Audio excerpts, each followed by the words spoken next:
वालेकुम जी इमरान साहब की करते पे हैं ये ढेर इस तरह खिलारन क्यों डे एक ढेरी क्यों नहीं लाते नहीं खेतों में काहदे वास्ते खिलारी दा इन्ना फसल चंगी हुंदी है ये खाद की कमी पूरी कर दिंदा किहड़ी खाद हुंदी है इहदे च जिस तरह DAP नाइट्रोफास यूरिया इहदे च किहड़ी हुंदी है अच्छा जी ये दोने काम कर दिंदा अच्छा चटाला बीजना ये चटाले अमूमन हजे भी असी लोग जेडे है ना जी ढेर ही पाने खाद नहीं पाते उसकी वजह इनू आर्गैनिक ही करते हैं असी अपने डंगरां नूं पाना हुंदा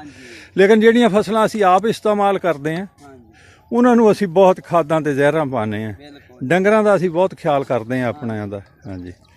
चलो जी अल्लाह ताला बरकत दे इमरान साहब तुहाडे कारोबार तुहाडे काम च बहुत बहुत शुक्रिया। ते आ झोटी जोड़ी है